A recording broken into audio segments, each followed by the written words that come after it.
Peace to hearts. What's up? This your boy Eru, diehard Eru of the Diehard Marvel channel, man. So tune in. You're tuning in now to a Doctor Doom episode. I really love Doctor Doom. He's one of my favorite characters. As you can see here, I got a little Funko Pop. We'll get into that in a second, but we're really going to talk about what kind of like got the juices flowing a little bit because you really wanted to hear Doctor Doom's voice, man. You wanted to see a project with just Doctor Doom. So anyway, Marvel does this for us, man. For those that are into podcasts and that type of thing. For somebody like me, I love to talk. So this is exciting for me to just look at Marvel's Wasteland. So they actually actually like a podcasting type of thing where they just do stories and then real actors, come out and do their voice acting, and then I mean it's great, man. So I mean this is take a look at a little sneak peek of what they put out here. This is their trailer actually. So this let's wait for Doctor Doom's voice to kick in. Doom?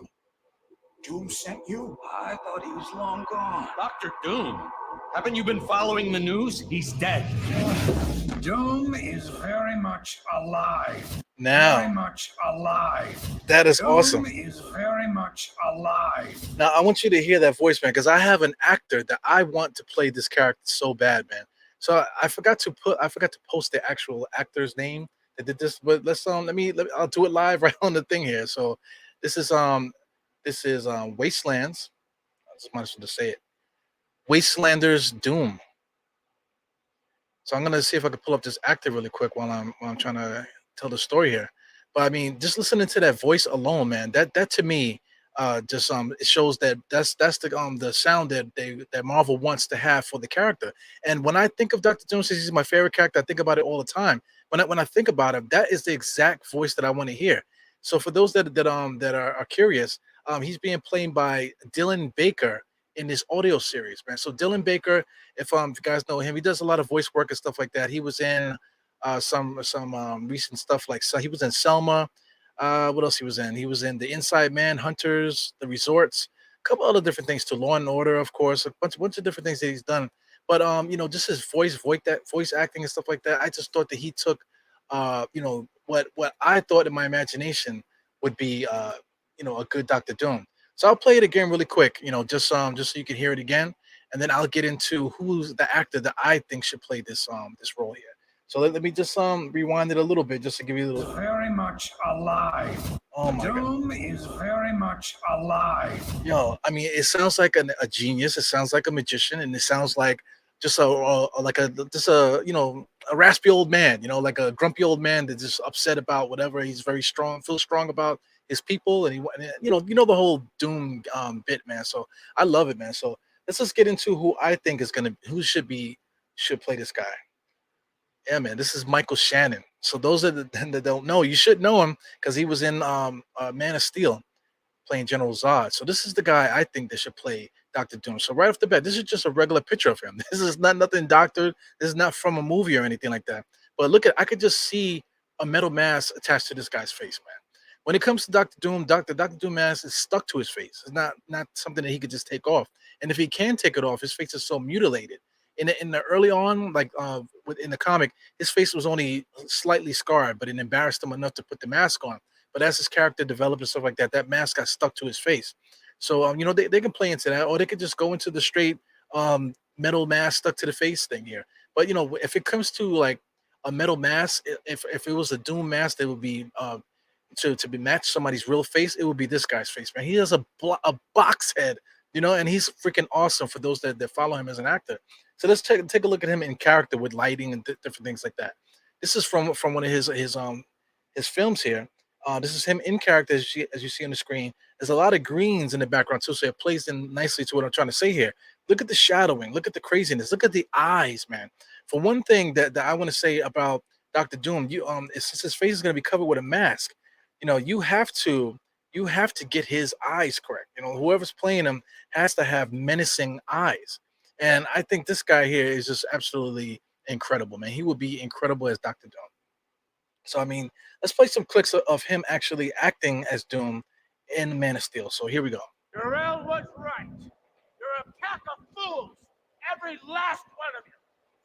Now check it out. Do you hear the voice? It's very similar to the other guy that was doing the voice acting in doing Wastelander. So that's very interesting to me. So let's continue to play this clip. You believe your son is safe? I will find him. I will reclaim what you have taken from us. Now, listen, I won't play the rest of that clip, but he's a crazy dude, Michael Shannon. I got to say that he has a way of yelling, of stealing scenes. So this Man of Steel movie, I just thought that his character is General Zod. I get that he was very passionate about the whole Krypton stuff and politics and stuff. He was very passionate, but he took it to the next level with the voice acting and like the overacting. Like a crazy person. So I believe it, man. So that's just judging by what Marvel did with Wastelanders, and just judging by this guy's voice here, they're very similar. But except this guy, Michael Shannon, is so natural with it. Let's take a look at another clip here. This one I think is like scene stealing as well. To go back to the other clip, the actors in the room, you can see that they were like traumatized a little bit. They could feel his energy, because he fills up the room with his yelling and stuff. With his acting, I should say. So here goes another monologue towards the end of thing. This is the big fight scene between Superman and Zod. That is the sole purpose for which I was born. And every action I take, no matter how violent or how cruel, is for the greater good of my people. Now I could totally see him saying that, man, because Latveria, and everyone knows that he's the head of Latveria, and he's just looking to take over, not just take over the world, but help his people. That's the whole thing with Doctor Doom. Even though he's evil and this and the other, he has anti-hero properties too. But he just really cares about his people and taking care of his people. So this line resonates to me. To me, I guess it fits the whole politics things of Man of Steel. But when it comes to Doctor Doom, I think this plays into the same way. Exact same way that he's playing Zod is how he should play Doctor Doom. So I'll just keep playing it. And now I have no people. My soul. That is what you have taken from me. I mean, come on, man. I mean, that guy is like an instrument within himself, man. So I could see him stealing scenes. Like I said, you have to be able to project your acting skills through the mask, into onto the screen and stuff.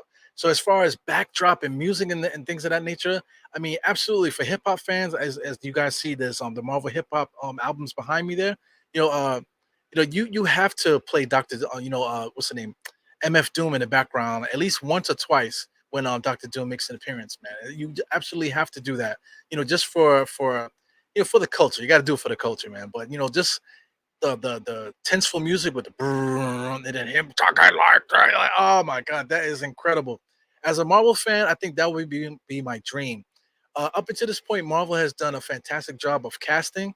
I think one of the worst castings was probably Iron Fist. That was terrible.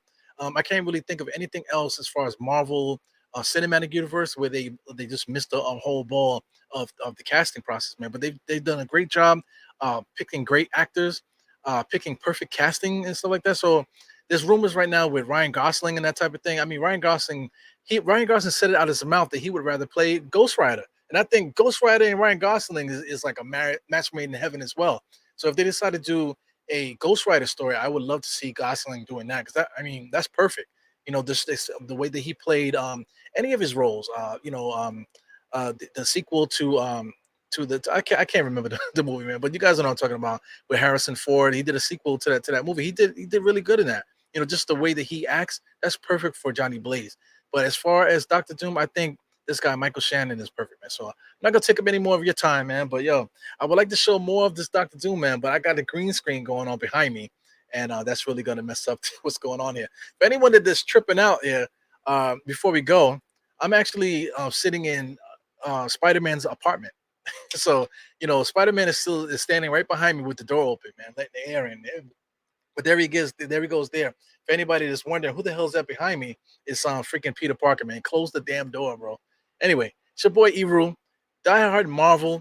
I really appreciate you guys for tuning in. I hope you guys watch to the end of this video, and I'm gonna continue pumping out more Marvel content, unorthodox live content. That's the stuff that I like to do. I actually do a Knicks podcast for those who would like to follow as Die Hard Knicks podcast. You can find that links in this bio for Die Hard Marvel.